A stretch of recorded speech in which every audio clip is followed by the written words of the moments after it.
Itu di surat An-Nisa ayat 43 itu kan ada ayat, ini saya ambil dari tafsir Faidur Rahman. Ya ayyuhalladzina amanu la taqrabus sholata wa antum sukara. Wahai orang-orang yang beriman, jangan engkau dekat-dekat dengan sholat. Dekat-dekat aja jangan, wa antum sukara, dan padahal engkau sedang mabuk. Ini salah satu ayat yang ditafsir oleh Yai Soleh untuk menjelaskan bahwa dimensi batinnya sholat itu penting. Katanya Yai Soleh, ini di tafsir Faidur Rahman, yuqimunas sholat iku kelawan arep nekani sholat 5 waktu, kelawan adabe sholat zahir utawa ya batine, kelawan arep nyukupi syarat rukune, kelawan nekani hukukus sholat, khusyuk, tawaduk, hibah, khauf, lan mesti kelawan suduk lan ikhlas ing dalem niyate. Mendirikan sholat itu dengan cara menjalankan sholat 5 waktu dengan menjaga adab lahirnya juga batinnya, dengan memenuhi syarat rukunnya, dengan menjalankan semua hak-haknya sholat, termasuk khusyuk, tawaduk, hibah, khauf, suduk, ikhlas. Nah, ini batinnya sholat menurut Kiai Soleh.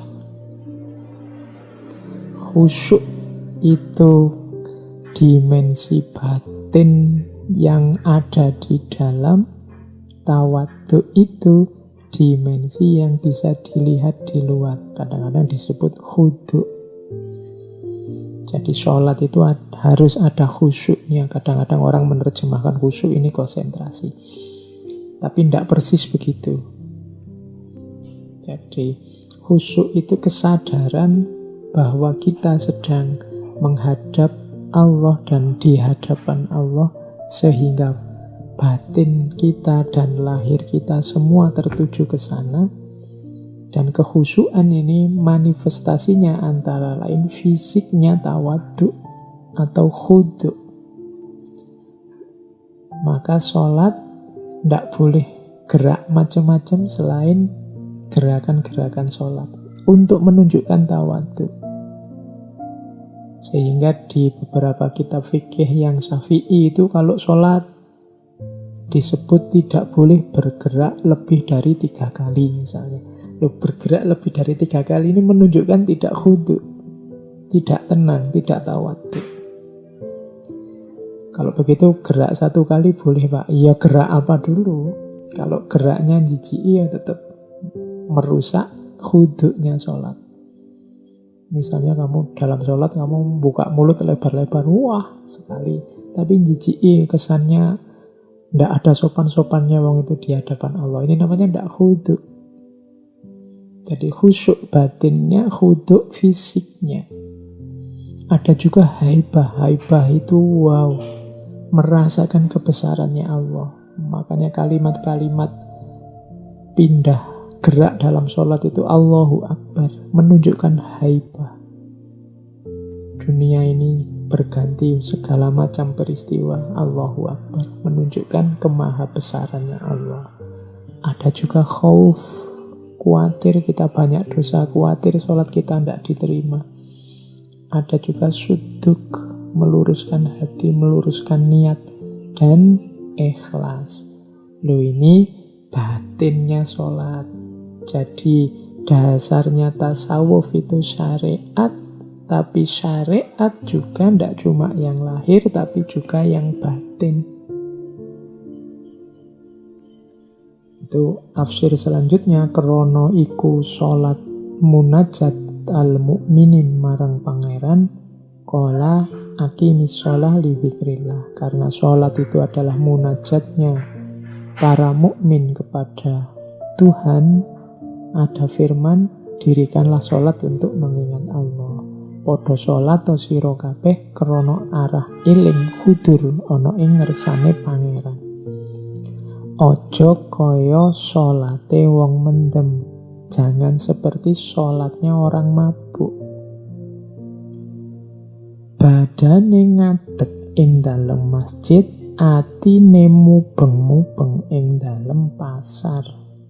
Jadi tafsirannya Yai Soleh terhadap la taqrabus sholah wa antum sukaro itu jangan sholat kalau batinmu tidak ikut hadir. Kalau batinmu tidak ikut hadir itu kamu seperti orang mabuk. Badannya berdiri di dalam masjid, tapi hatinya berputar-putar di dalam pasar.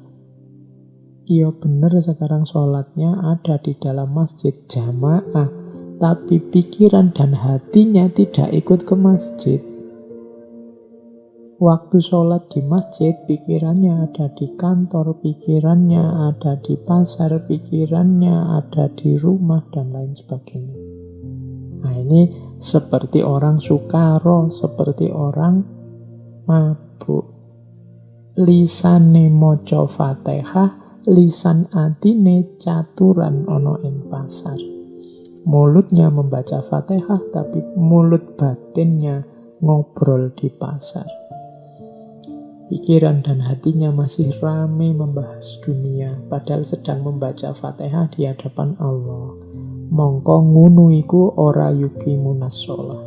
Yang seperti itu tidak termasuk mendirikan sholat. Nah ini salah satu ilustrasi bahwa syariat itu ya harus kita jalani lahir dan batinnya. Termasuk puasa. Kalau teman-teman membuka tafsir Faidur Rahman, ayat puasa yang terkenal sekali itu, ya ayyuhalladzina amanu kutiba alaikumusiyam kama kutiba alal ladzina min qablikum la'allakum tattaqun.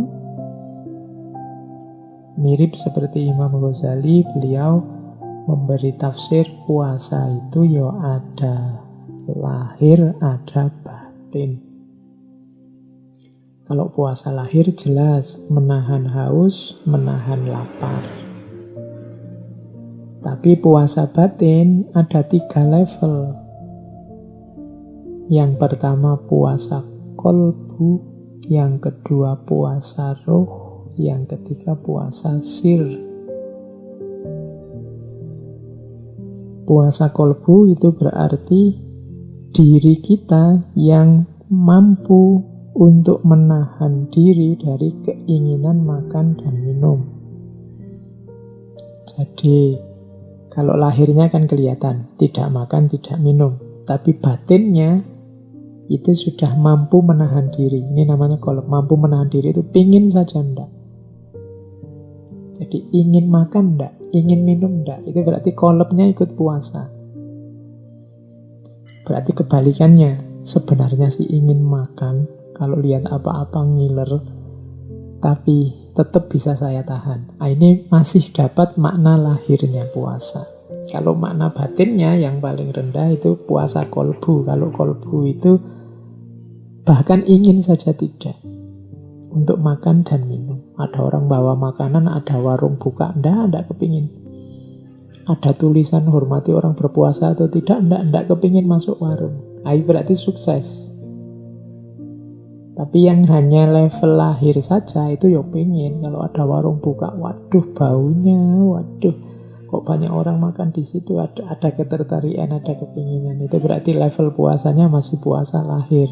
Kalau puasa batin sudah puasa kolbu, ingin saja enggak, dipameri apapun enggak pengen makan dan minum.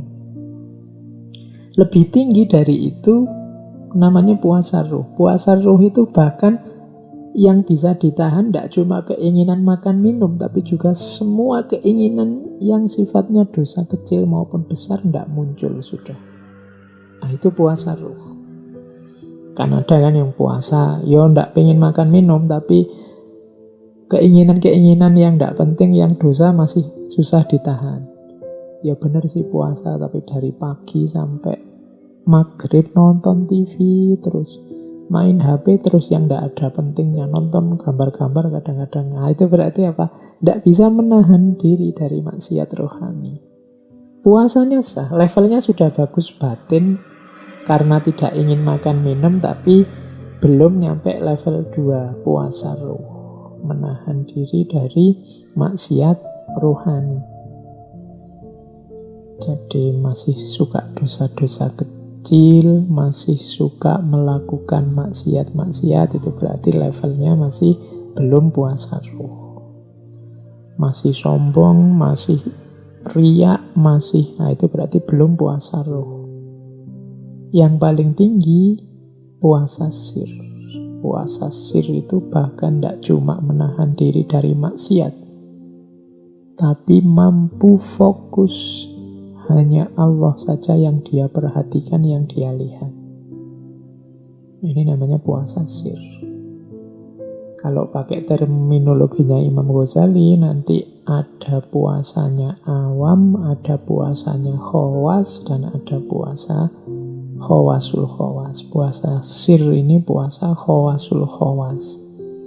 Ini menunjukkan dimensi batinnya puasa. Jadi syariat tadi ya syariat lahir, ya syariat batin. Termasuk, kalau ini saya tidak ambil dari Faidur Rahman tafsir, tapi penjelasan menarik dari kitab tulisan beliau yang judulnya Kitab Manasikul Haji wal Umroh. Kata Kiai Soleh ini saya kutipkan, mungkin menarik. Pada akhir zaman nanti ada 4 golongan yang berangkat haji. Pejabat yang niat haji untuk rekreasi, menghibur hati. Ada saudagar atau orang kaya yang niat haji untuk berdagang. Ada orang fakir yang niat haji untuk menjadi pengemis, mencari uang. Dan ada ulama yang niat haji demi kemasyhuran namanya, bisa berkali-kali berangkat ke Mekah.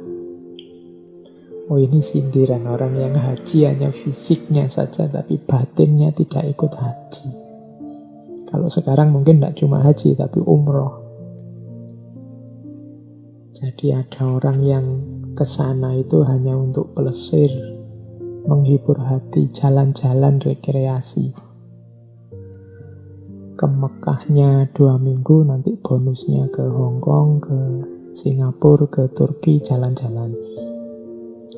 Kemudian di Mekah juga yang dipikir jalan-jalannya. Nah ini batinnya ndak ikut haji, ndak ikut umroh.